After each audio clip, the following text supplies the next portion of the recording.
ನನಗೆ ಸ್ವಲ್ಪ ಸ್ವಲ್ಪ ಕನ್ನಡ ಬರ್ತಿದ್ದೀನಿ. ಬರ್ತಿದೆ ಬರ್ತದೆ. ಇದು ನೀವು ನಾವೇ ಕೊಚ್ಚಾಡು ಟೈಮ್ ಅಲ್ಲ. मी 12वी नंतर तिकडे गेले होते शिकायला. सो मला लिटरली कॉलेजमध्ये जय महाराष्ट्र नाव पडलेलं, कारण मी आपलं कल्चर, कारण आपण जेव्हा आपल्या मातीतून बाहेर जातो तेव्हा आपली अजून आपुलकी किंवा आपली ओढ असते. सगळे घाबरले होते मला बघून की बापरे ही कोण आहे. सो तो खरं तर जरासं वाईट वाटणारा इन्सिडेंट आहे आणि कंप्लेंट केली पोलीसमध्ये आणि मग पोलिसांनी अँटी नक्सल स्क्वॉडला कनेक्ट केलं. माझ्याकडे पॉइंट आउट करून बोलत होते की ही मुलगी ही.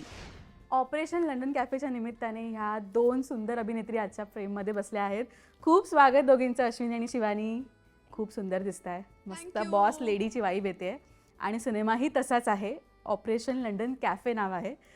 म्हणजे ओव्हरऑल काय सांगाल, म्हणजे भूमिकेबद्दल तर बोलूच आपण, पण ही पॅन इंडिया मूवी आहे आणि हा एक्सपेरिमेंट पहिल्यांदा केला जातो आहे.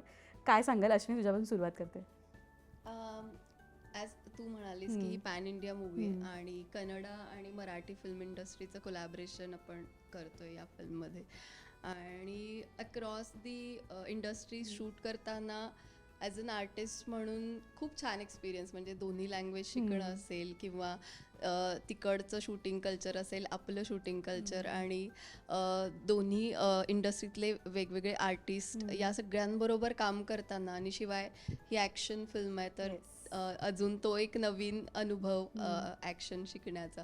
तो खूप मजा, म्हणजे खूप छान एक्सपिरियन्स होता आणि तो पडद्यावर पण दिसेलच आपल्याला. खरं. आणि शिवानी, तू आय गेस मूवीच्या सुरुवातीला अनाऊन्स जेव्हा केलेलंस की समथिंग इज कुकिंग असं काहीतरी तू फोटोज टाकलेलेस, तेव्हापासून खूप एक्साइटमेंट होती की शिवानी कोणत्या रोलमध्ये दिसणार आहे आता, आणि फायनली ते रिव्हील झालं. तुला आता प्रोसेस होतं की आता हा मूवी प्रेक्षकांसमोर येतो आणि किती एक्सायटेड आहेस. प्रेक्षक हे बघून तुला कधी काय कमेंट्स मिळतील तुला हे जाणून घ्यायला? हां, खूप एक्सायटेड आहे मी.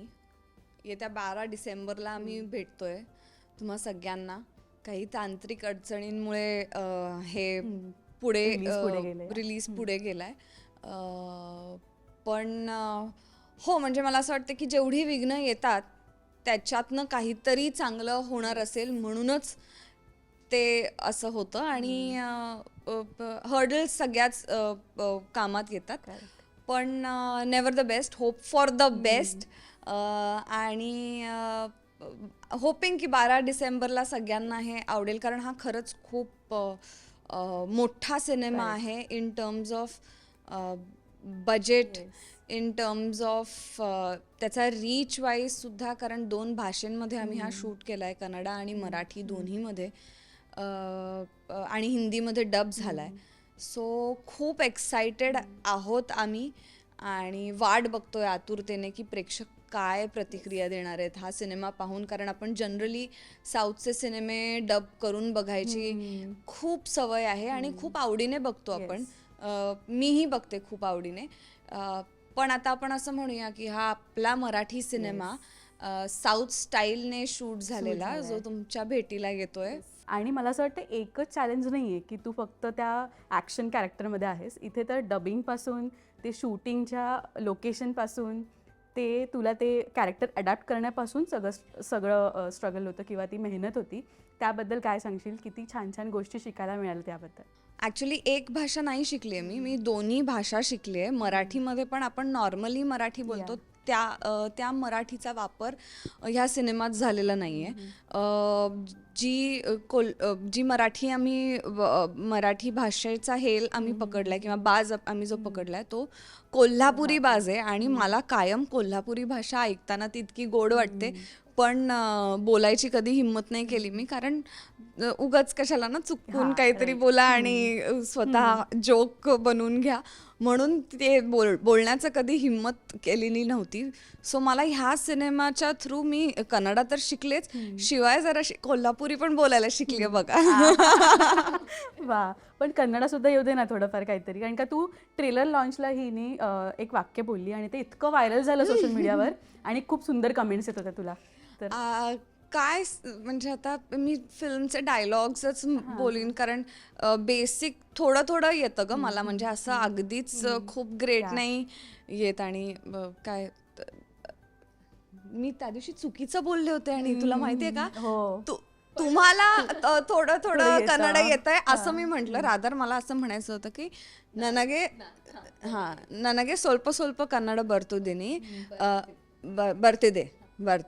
हिला कन्नड येतं कारण ही बँगलोरमध्ये राहिली, म्हणजे जरासं हिला येतं. म्हणजे मला यांच्यापेक्षा थोडंसं जास्त येतं. किंवा ಇದು ನೀವು ನಾವೇ ಕೊಚ್ಚಾಡು ಟೈಮ್ ಅಲ್ಲ. नाही कळलं मला. म्हणजे आता इथे कोण बरोबर आहे कोण चुकीचं आहे आपल्याकडे टाइम नाही आहे रेक्टिफाय करायला. सो आता मी जे काही चुकीचं जर मराठी म्हटलं असेल तर तुम्ही हे म्हणू शकता, इदू नावे कुच्चाडू टाइम आला. क्या बात आहे. पण किती गोडवा आहे ना प्रत्येक भाषेमध्ये. आणि अश्विनी तू बँगलोरमध्ये राहतेस, म्हणजे त्याच्याबद्दल मला जाणून घ्यायला आवडेल काय. हो, म्हणजे मी गेली 10 वर्ष बँगलोरमध्येच राहते आणि माझी सुरुवात पण कन्नडा इंडस्ट्री आणि नंतर मराठी इंडस्ट्री. सो एकंदरीत बँगलोर तसं म्हणशील तर माझी कर्मभूमी पण आहे. त्यामुळं येस, म्हणजे मला कन्नडा आधी समजत होती कम्प्लिटली, पण या फिल्म दरम्यान ॲक्च्युली आपण म्हणजे बँगलोरियन कन्नडा नाही यूज केला आम्ही फिल्ममध्ये. सो ती कुंदापुरा कन्नडा किंवा मँगलोर साईडची भाषा आहे. सो इवन माझ्या बाबतीत पण असं व्हायचं की मला बँगलोरियन कन्नडा समजते, पण मँगलोर किंवा कुंदापुरा इज लाईक ते मिक्स करतात वर्ड्स, 2 शब्द मिक्स करतात, ते गुगललाही नाही सापडत.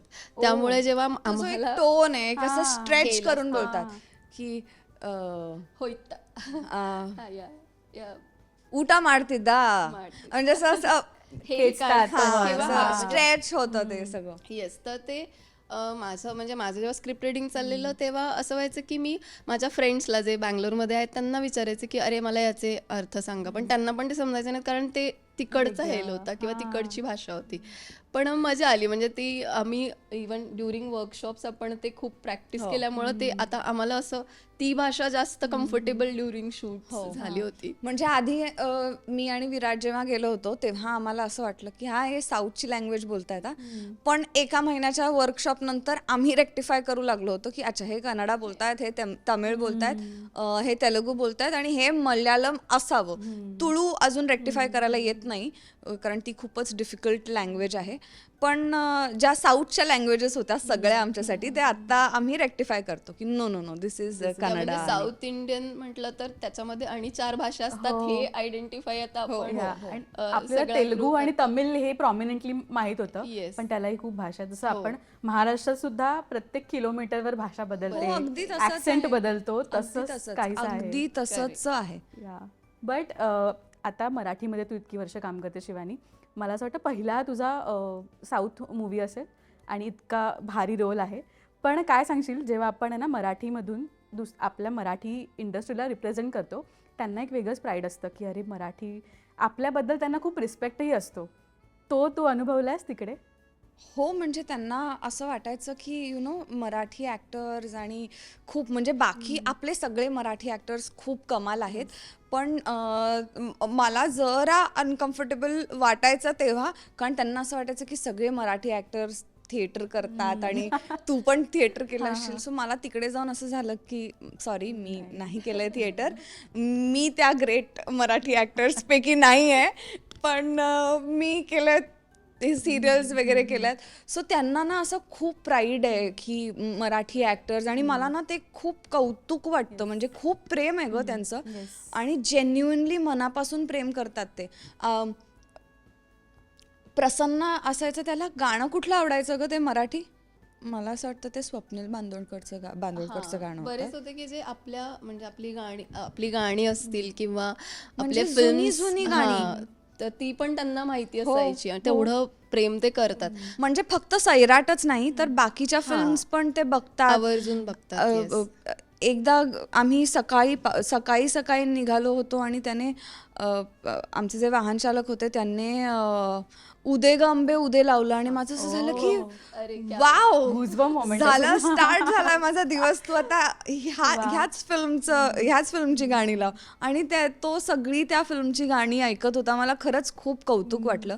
आणि फक्त बोलण्यासाठी नाही, पण ते सगळे सिनेमेही बघतात आणि आपल्या भाषेवरती, आपल्या सिनेमांवरती कोणीतरी इतकं प्रेम करतंय हे बघून खरंच खूप भारी वाटलं. येस, मला असं वाटतं फक्त ह्या मोमेंटसाठी ना दुसरं आपल्या कम्फर्ट झोनच्या बाहेर जाऊन बघावं ना, की काय नेमकं आहे त्या इंडस्ट्रीमध्ये आणि किती रिस्पेक्ट दिला जातोय. अश्विनी, तू बँगलोरमध्ये राहते इतकी वर्ष, पण तू मराठमोळी आहेस. तिथे गेल्यावर तो एक कल्चरल शिफ्ट किंवा थोडा कल्चर आपण तिकडे घेऊन जाऊया, असं किती झालंय? खूप झालंय. म्हणजे मी 12वी नंतर तिकडे गेले होते शिकायला. सो मला लिटरली कॉलेजमध्ये जय महाराष्ट्र नाव पडलेलं. कारण मी आपलं कल्चर, कारण आपण जेव्हा आपल्या मातीतून बाहेर जातो तेव्हा आपली अजून आपुलकी किंवा आपली ओढ असते. तो तिथे मी महाराष्ट्राला रिप्रेझेंट करायचे. त्यामुळे मला हाक मारताना पण ते तसंच मारायचं. येस. पण भारी वाटत असं हो हो, खूप. पण तिकडचे लोक पण खूप अडॅप्टिव्ह ॲक्सेप्टिव्ह आहेत, की ते आपल्याला म्हणजे असं नाही वाटत की आपण बाहेरून आलोय. त्यामुळं ते खूप छान होतं. आणि डेफिनेटली म्हणजे तिथे महाराष्ट्रीयन कल्चर खूप आहे. म्हणजे अगदी बरेच लोक, म्हणजे मी तिथे राहते आजूबाजूला. बॉर्डर आहे ना कर्नाटक येस आणि येस, महाराष्ट्रातले. तो आहे. येस. आता मला कॅरेक्टरबद्दल जाणून घ्यायला आवडेल. काय जास्त चॅलेंजिंग तुला वाटलं ह्या ओव्हरऑल तुझ्या कॅरेक्टरसाठी, किंवा काय तुला नव्याने, लँग्वेजचं तू म्हणालीस, पण अजून काय नव्याने तुला शिकावं लागलं, म्हणजे झिरोपासून स्टार्ट करावं लागलंय? माझ्या आत्तापर्यंतच्या कामांमध्ये हे मोस्ट अनफिल्टर्ड कॅरेक्टर, लुक आणि इमोशन्स, म्हणजे जे काही होतं ते खूप रिअल. आणि म्हणजे मला ते करताना तरी I had to relate with त्या कॅरेक्टरमध्ये घुसून. आणि मला नंतर काही वेळानंतर आम्ही ॲक्च्युली वर्कशॉप्स आणि एवढा काळ घालवला आहे त्या कॅरेक्टर्ससोबत, हिच्या पण म्हणजे मी माझ्या. सो त्यामुळे आम्हाला ते एवढं छान इंटरनलाइज झालं होतं की ते करताना असं काही एक्स्ट्रा एफर्ट्स नाही घ्यायला लागायचे. पण मला आवर्जून सांगावं वाटेल की माझं जे कॅरेक्टर आहे म्हणजे सावित्री नावाचं, तर मी त्याला म्हणजे माझ्यासाठी I² असं इमोशनल ग्राफ मी माझ्यासाठी तयार केला होता. I² म्हणशील तर इनोसन्स टू इंटेन्सिटी. सो त्यामधला जो प्रवास होता तो मला इमोशनचा सगळा प्रवास मांडायचा होता ड्युरिंग फिल्म. सो तो माझ्यासाठी थोडा इमोशनली चॅलेंजिंग होता, कारण सतत ते इमोशन कॅरी करणं किंवा ते तुमच्याबरोबर राहतं थोडंसं. सो ते थोडंसं, आणि ते जस्टिस त्या कॅरेक्टरला आपण मिळवून देऊ की नाही ही भीती आणि ती जबाबदारी, तर ते माझ्यासाठी चॅलेंजिंग होतं. पण मी ते खूप एन्जॉय केलं, कारण हे माझ्या म्हणजे माझ्या जे कपॅबिलिटीज होत्या त्याच्यापेक्षा वेगळं होतं. त्यामुळे आता मला म्हणजे माझ्या बाउंड्री सोडून बाहेरची कॅरेक्टर करायची हिंमत थोडीशी वाढली आता. Rightly sed. येस. जसं शिवानी, तुझ्याही कॅरेक्टरसाठी बऱ्याच गोष्टी तू नव्याने केल्यास, त्यापैकी सर्वात चॅलेंजिंग वाटलेली आणि ही जी गोष्ट शूट होताना हा मोमेंट तुझ्या कायम लक्षात राहिली असं काय, म्हणजे तो एक पिरियड काय सांगशील, तो दिवस? मला वाटतं ओव्हरऑल पूर्ण शूटच तुझ्या कायम लक्षात राहील. हो हो हो हो, सगळं शूटच माझ्या कायम लक्षात राहणार आहे. कारण मी तशी फारशी ॲडव्हेंचरस पर्सन नाही आहे की आपण चला ट्रेकला जाऊया आणि मग तो माउंटेन आपण ट्रेक करत जाऊ वगैरे, अजिबात नाही. मला छान एका ठिकाणी घेऊन जा जिकडे मी Staycation type, हां. स्टेकेशन मला आवडतं. आणि मी म्हणजे मी अजिबात म्हणजे त्याच्यात मला काहीच एक्सप्लोर नसतं करायचं. मी एका रूममध्ये खोलीत बसून राहते. पण ह्या शूटिंगच्या दरम्यान आम्ही अशा लोकेशनला गेलोय जिथे मी मला काय अश्विनी पण परत कधीच जाणार नाही, आय एम शुअर. म्हणजे एक दिवस मला आठवतो, मी तुला पहिल्या दिवसाचं माझं तो किस्सा सांगितला होता, तो तर माझ्या लक्षात राहीलच. जेव्हा सगळे घाबरले होते मला बघून की बापरे ही कोण आहे. सो तो खरं तर जरासं वाईट वाटणारा इन्सिडेंट आहे. आणि चांगलं वाटतं की आपलं काम ओके झालं आहे, आपला लुक. पण त्या सगळ्या इन्सिडेंटमुळे लोकांना असं वाटलं की खरंच तिकडे नक्षलवादी फिरतायत ओपनली गावामध्ये. आणि तुला आठवतं आपण एका शॉपमध्ये गेलेलो, आपण कॉस्ट्युम मध्येच गेलो होतो एकदा, आणि तिकडचे लोक घाबरले होते की हे कोण आलेत, म्हणजे खरंच त्यांना वाटलं होतं की आपण. हो हो हो हो, तसंच आहे. म्हणजे अशा छोट्या मोठ्या चुका आम्ही केल्या. आम्ही त्या कॉस्ट्युममध्ये जरा गावात फिरलो म्हणून आमच्यासोबत आमचे जे आमच्यासोबत काम करणारी लोक होते, म्हणजे जे ज्युनियर ॲक्टर्स म्हणून आले होते त्यांनी पण काही कॉस्ट्युम सबमिट नव्हते केले आणि त्यांनी पण आमच्याच सारखी जरा हुशारी करून गावात दुकानात वगैरे जाऊन, आणि आम्ही काही नाही ग, आम्हाला वरण भात खायचं होतं आणि मला फक्त तूप हवं होतं आणि आम्ही फक्त तुपाची बरणी घ्यायला आम्ही त्या दुकानात गेलो होतो आणि ते आणि दुकान अगदी छान खाली, पैसे हो. वगैरे देऊन की हा कितना हुआ, येन यश टू, बरोबर ना, येन यश टू वगैरे असं विचारून पैसे वगैरे दिले त्यांना. आणि त्यांना जरा त्यांच्यासाठी शॉकिंगच होतं, हे पैसे वगैरे काय देतात, येन यश टू. येन यश टू म्हणजे किती वाजले? H2 म्हणजे किती? अच्छा अच्छा, हां ओके ओके, म्हणजे किती झाले याचे असं. हां बरोबर बोलले म्हणजे मी. सो अशा सगळ्या गमती झाल्या आणि मग गमती नाही, खूप सिरियस झालं. मग गावकऱ्यांनी कंप्लेंट केली पोलीसमध्ये आणि मग पोलिसांनी अँटी नक्सल स्क्वॉडला कनेक्ट केलं. आणि प्रॉमिनंटली मला दिवस आठवतोय, 29 डिसेंबरला आम्ही शूट करत होतो आणि माझा खूप इंटेन्स सीनचं शूटिंग चालू होतं. मास्टर झाला होता त्या सीनचा आणि क्लोजअप्स होणार आणि माझ्यासाठी होतं की बापरे, हा सीन झाला ना म्हणजे माझ्यासाठी अर्धा सिनेमा मी शूट केला असं मेंटली रिलॅक्स्ड होणार होते. सो मी त्या दिवसासाठी खूप एक्सायटेड होते की कठीण पेपर सुरुवातीला संपला ना की मग निवांत असतं. सो माझं तर असं आहे. सो तो कठीण पेपर होता माझ्यासाठी आणि मी जस्ट क्लोजअपला उभीच राहिले होते की, आणि माझं असं झालं की वाव, हे संपणार आहे आता, बस हे 2-3 तास आपल्याला हे एवढे, आणि 2-2.5 पानाचा डायलॉग होता ग. सो खूप टायरिंग होतं ते माझ्यासाठी. आणि क्लोज सुरू झाला आणि मागनं अँटी नक्सल स्क्वॉड आलं आणि त्यांनी शूटिंग थांबवलं आणि ते स्पेसिफिकली माझ्याकडे पॉइंट आउट करून बोलत होते की ही मुलगी ही. सो मला मी Obviously परत असं की बोलल्यावर- काय झालं आता, हे काल असं झालंय हॉटेलमध्ये जाताना, आता मी काय केलं. सो कविश त्याचं बोलणं झाल्यावरती कविश म्हणाला की शिवानी आप इमीडिएटली वैनिटी में जाओ. मी म्हटलं क्यों? नहीं आप जाओ. मी म्हटलं no, now you tell me the reason की क्या हुआ, have I done something wrong. So तो म्हणाला की नाही, तू काही चुकीचं नाही केलं आहेस. तो जो एरिया आहे तो खरंच तिकडे नक्षलवाद आहे आणि तिकडे लोक राहतात तशी जंगलात. आणि त्याच दरम्यान एका मुलीचा शूट ॲट साईट वॉरंट निघाला होता की शूट ॲट साईट म्हणजे if you spot a girl जी त्या गेटअपमध्ये आणि जस्ट शूट करा तिला. आणि मी तेव्हा तुझं ते नव्हतं, म्हणजे तू त्या ह्याच्यात नव्हतीस, मी एकटीच मुलगी होते त्या अख्ख्या ट्रूपमध्ये आणि त्या अटायरमध्ये. सो असं झालं आणि मग मी अख्खा दिवस वॅनिटीमध्ये बसून काढला 29चा. मी काहीही शूट नाही केलं, पण ते खूप एवढं सिरियस झालं की त्यांनी आम्हाला रॅपअपच करायला सांगितलं. ते म्हणाले की तुम्ही इथे शूटच नाही करत, कारण तो एरिया खूप जास्त सेन्सिटिव्ह झाला. मग अँटी नक्सल स्क्वॉडने आमचं शूटिंग बंद पाडलं. मग आम्ही परत मुंबईला आलो 2 जानेवारीला. इतका प्रॉमिनंटली आठवत आहेत ते मला दिवस, कारण मी खूप स्ट्रेस होते की चुकून. बट ऑब्वियस यार म्हणजे आणि म्हणजे शूट करायचं त्यांना ते सांगितलं गेलंय. हो. तर आणि ते एकंदरीत वातावरण जे सेटवरचं होतं ना, ते इतकं रिअल होतं. कारण एकतर म्हणजे असं शूटिंगचा सेटअप नाही वाटायचा, कारण आमची वॅनिटी खूप लांब असायची आणि तिथून आम्ही अक्षरशः सगळे इन्क्लुडिंग टेक्निकल पीपल सगळे आम्ही उतरायचो, डोंगर उतरायचो खाली. म्हणजे आणि इमॅजिन कर, location ला 3-4 मजल्याची इमारत, ती तुम्ही फक्त एका दोरीवरती उतरताय. येस. आणि आम्ही तर उतरतोय पण टेक्निशियन्स जिमी technicians. जिप घेऊन कॅमेरा घेऊन त्या लोकेशनवरती जात आहे. आणि जेव्हा तुम्ही अशा लोकेशनवरती शूट करता तेव्हा मग ऑफकोर्स तुम्हाला अनकम्फर्टेबल सिच्युएशनमध्ये राहावंच लागतं. म्हणजे तो असा खूप मोठा ओढा कम धबधबा पण होता आणि जरा डेंजरसच लोकेशन होतं. ते छोटे छोटे पूल असायचे लाकडी, म्हणजे त्याच्यावरून आम्ही जायचो.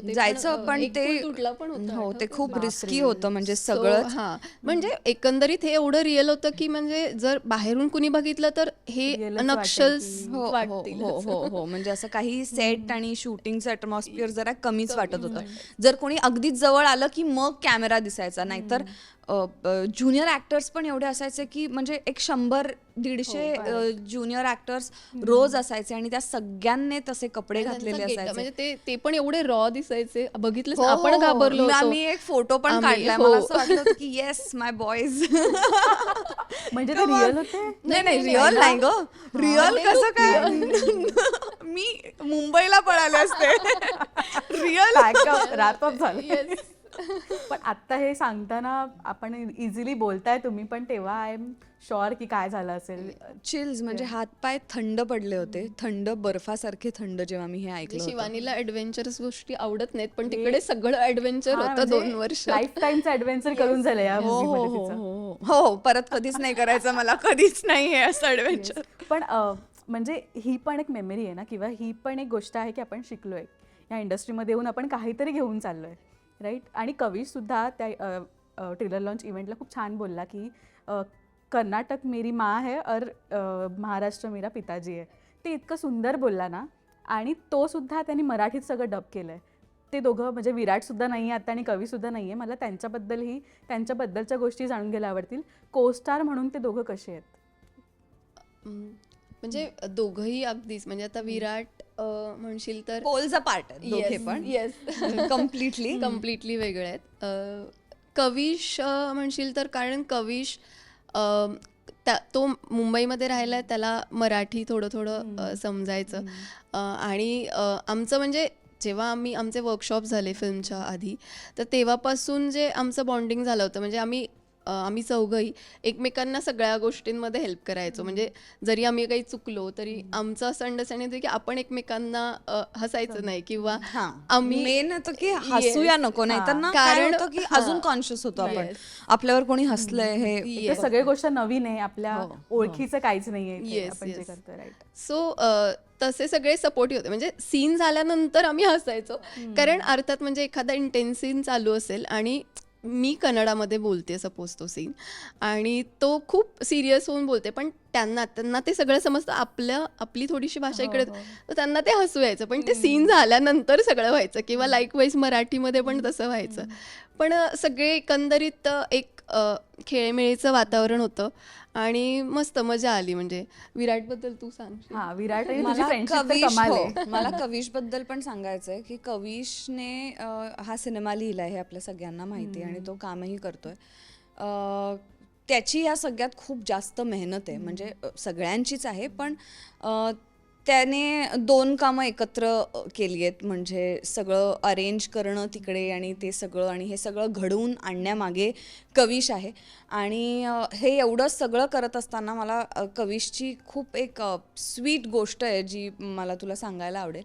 मी पहिल्यांदा जेव्हा वर्कशॉपसाठी कर्नाटकामध्ये जाणार होते, सो तो मुंबईमध्ये आला होता आणि त्याने विचारलं होतं की आप कभी आए हो क्या उडपी. मी त्याला म्हटलं की मी कधीच नाही आले. सो आता पहिलीच वेळ आहे माझी मँगलोरमध्ये पण जाण्याची. मी कधी गोव्याच्या पुढे कर्नाटका कोस्ट मी कधीच एक्सप्लोअर नाही केला आहे. सो तो म्हणाला ओके ओके.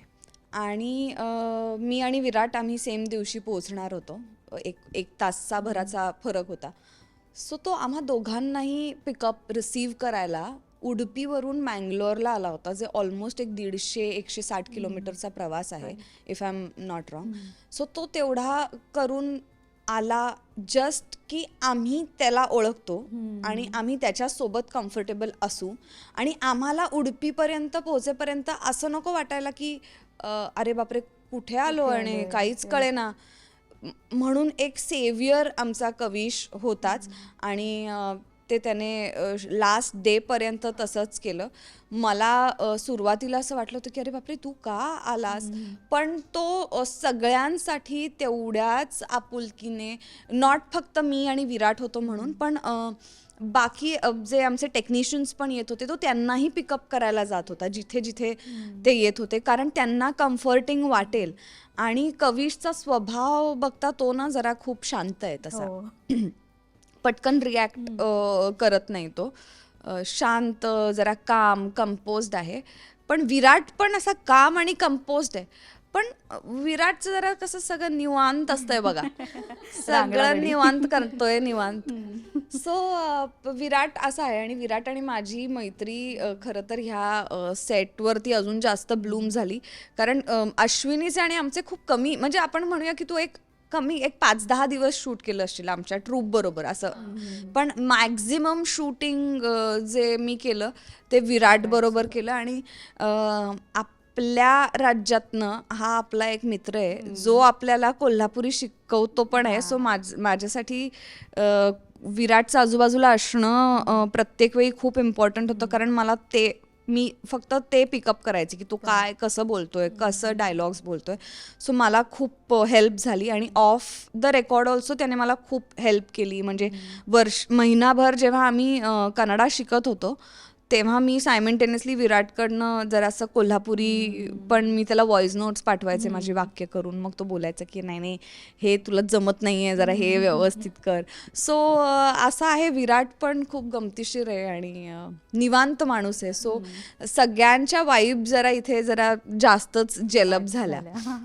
आणि तुम्ही कोल्हापूरलाही प्रमोशन्सला गेला होता, तिथेही सुद्धा त्याचा एक वेगळा फॅन बेस असेल विराटचा. आणि तुझा सुद्धा, कारण का कोल्हापूरची मालिका होती तुझी आधीची.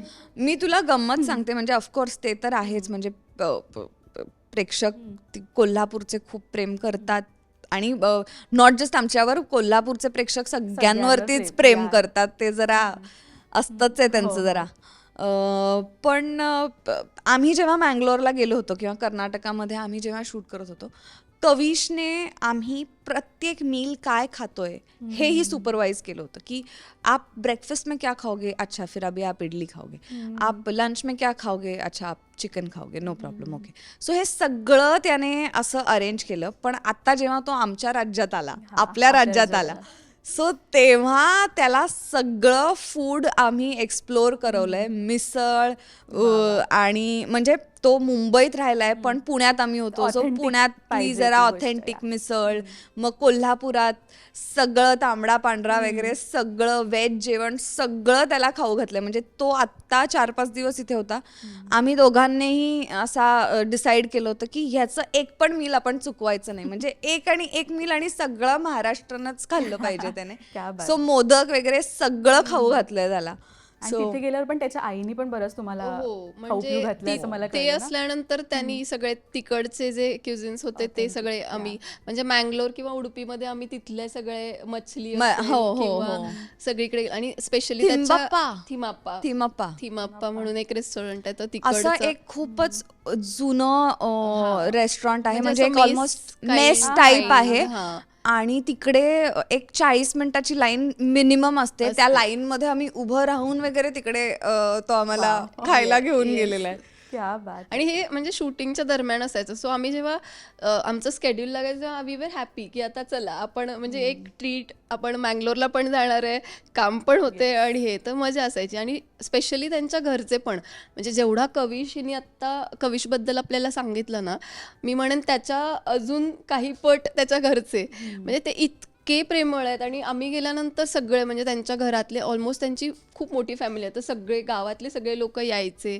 मग ते एक मील असायचं, म्हणजे सगळ्यांसाठी जेवण असायचं, म्हणजे तसं एक फंक्शन असल्यासारखं. खरंच म्हणजे उगाच नाही ग, शेट्टी लोक हॉस्पिटॅलिटी मध्ये खूप नंबर 1 आहेत. म्हणजे ते सगळं त्यांना तिकडनंच घरनंच येतंय मे बी. करेक्ट. आणि ह्या सगळ्या गोष्टीच आहेत ना, म्हणजे फक्त भूमिकाच नाहीये, तर ह्या सगळ्या कल्चरल डायव्हर्सिटी ह्या घेऊन आपण पुढे जातो. कल्चरल एक्सचेंज पण आहे हा. म्हणजे त्यांना आम्ही काही आपल्या गोष्टी सांगितल्या आहेत, त्यांनी त्यांच्या गोष्टी. आणि आम्ही कोला म्हणजे कांताराच्या आधी आम्हाला कोला काय असतं हे माहित होतं आणि आम्ही ऍक्च्युली जाऊन ते बघितल्यानंतर की अरे आपण होतो आपण. आणि कांतारा म्हणून आम्ही खूप जास्त रिलेट करू शकलो की ते सगळं कल्चर आम्ही नुकतंच जवळून पाहत होतो. सो आमच्यासाठी ते खूपच कमाल एक्सपिरियन्स होता. म्हणजे हे एक असं आपण म्हणतो ना की हे दोन्ही इंडस्ट्रीचं कोलॅबरेशन आहे, तसंच कल्चरचं पण कोलॅबरेशन झालंय. कारण जेव्हा पण आता आम्ही जसं सांगत होते, आम्ही तिथे असल्यानंतर कविशनी आम्हाला सगळा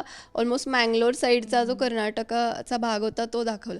जेव्हा कविश पण आपल्या म्हणजे माझ्या घरी आले होते, म्हणजे आमचे प्रोड्युसर्स आणि ते, तर स्पेशली आणि ते आवर्जून सगळ्या गोष्टी आवडीने करतात. म्हणजे अगदी गणपतीला कविश आणि आमचे प्रोड्युसर विजय शेट्टी यांनी फेटे घालून मिरवणुकीत नाचलेत, फोटो काढलेत आणि म्हणजे ते सगळं त्यांनी एन्जॉय केलं. म्हणजे मी कराडची आहे मूळची, तर त्यांना मी गणपतीला इन्व्हाइट केलेलं. सो इट वॉज ॲक्च्युली म्हणजे कल्चरली आम्ही एकत्र आलो. येस. आणि आय एम सो एक्सायटेड की आत्ता मला असं वाटतं की प्रत्येक सीनबद्दल जर आपण बोलतो तर पूर्ण सिनेमा रिव्हील होईल. सो आपण इथे थांबूया. मला मेन गोष्ट तर हेच जाणून घ्यायचं होतं की ऑफ कॅमेरा किती छान छान गोष्टी घडल्यात आणि त्या फायनली बऱ्यापैकी तुम्ही सगळं सांगितलं.